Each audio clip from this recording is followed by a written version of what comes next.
E essa aqui é a minha carteira atualmente. Eu vou mostrar aqui para vocês porque não faz mais sentido nenhum eu estar investindo no exterior, tá? Para aqueles que não sabem, eu acabei ganhando bastante dinheiro investindo no exterior com ações ali onde eu tinha mais de 200% do lucro, como Meta, Tesla e entre outras. Mas basicamente eu acabei vendendo todas, tá bom? O que que eu estou fazendo atualmente na minha carteira e qual está sendo o meu foco atualmente, tá bom? O que acontece? Os investimentos, tá bom? Ele é basicamente assim, uma balança onde você vai colocar sempre o retorno com o seu risco. Só que qual que é o grande ponto? Quando você tem ali um retorno, você precisa estar concentrado nesse retorno. Como assim? Para vocês terem uma ideia, eu tenho aqui hoje cerca de 120 e poucos mil reais investido. Porém, olha o tanto de ações que eu tenho, isso que eu estou reduzindo. E olha o tanto de fundos imobiliários que eu tenho. Pelo montante de dinheiro que eu tenho atualmente, não faz sentido eu ter 40 tipos de ativo na carteira. Por quê? Existe uma diferença entre diversificação e pulverização, tanto envolvendo um risco sistêmico. Para vocês que não estão entendendo absolutamente nada que eu estou falando, é basicamente do que? Vamos supor aqui ó, que existe um gráfico, tá bom? E nesse gráfico aqui, olha, é o que? A quantidade de ativos que você tem e o nível de oscilação da sua carteira, tá bom? O quanto que a sua carteira vai oscilar. Bom, vocês entenderam aqui, né?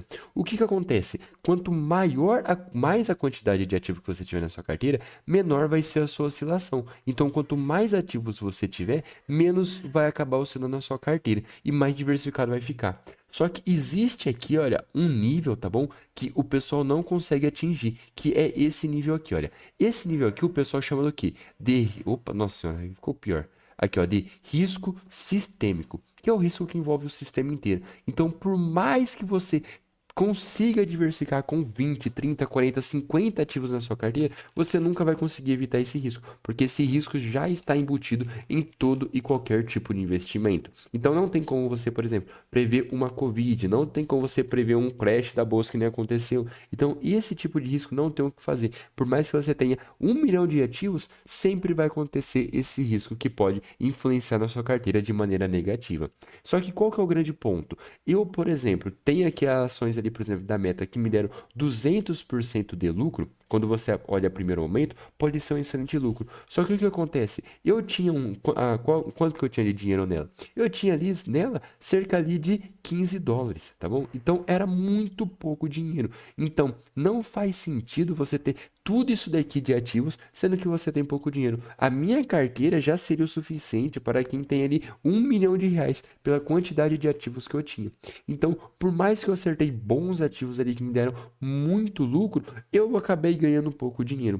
Tanto que a minha carteira só tem um retorno de 30 mil reais por conta disso. Porque eu acertei bons ativos, acertei um bom momento de compra e de venda, porém, todo o meu lucro acabou ficando na minha pulverização. Então eu acabei vacilando nessa parte. Acertei nos ativos, acertei no tempo de compra, acertei no momento de venda, porém tudo ali que eu tinha não conseguiu me dar um grande retorno, simplesmente por conta do quê? Por conta que em vez de eu diversificar, eu acabei pulverizando. E é por isso que eu estou reduzindo também a minha quantidade de fundos imobiliários e de ações. Cara, se você não tem ali 500 mil reais investido, não faz sentido você ter 50 ações. Eu sei que a primeiro momento você pode se empolgar, a primeiro momento você pode acabar gostando muito, porque na teoria você sempre vai estar no lucro, só que isso aqui acaba mitigando muito, mas muito o seu lucro. Tanto que, se você acerta em algum ativo ali e você está muito pulverizado, você não vai ter basicamente lucro. Só que você também não tem basicamente queda. Então não faz sentido nenhum. Porque toda vez que você investe, você está correndo um risco que é para quê? Que é para você ganhar dinheiro, que é para você ter um retorno financeiro. Porque não faz sentido você investir simplesmente para ter a média ali do mercado. Senão você teria comprado um ETF e não teria comprado 500 ativos. E não adianta você falar assim, ah, mas eu consigo acompanhar, porque você não consegue. A partir do momento que você passa ali de 10, 15 ativos, já fica extremamente difícil acompanhar. Mesmo eu pagando casa de análise ali, conversando diretamente ali com assessores e outras pessoas que trabalham nesse mercado, é extremamente difícil. Então, isso foi uma coisa que eu prejudicou muito a minha carteira, tanto que acabou limitando muito a meu potencial de ganho dos últimos 12 meses. E foi basicamente isso. E é por isso que eu estou mudando a minha estratégia de investimento. Então é isso aí, mostrando aqui para vocês um pouquinho da minha carteira. Então fiquem aqui com o meu resultado, tá? Cerca de 30 mil reais nos últimos 12 meses e teria sido muito mais se eu não tivesse pulverizado. Em vez de diversificar, acabei comprando muito mais a quantidade de ativos do que eu deveria. Estamos corrigindo agora, errando e aprendendo, mas é isso e atualmente é assim que está a minha carteira.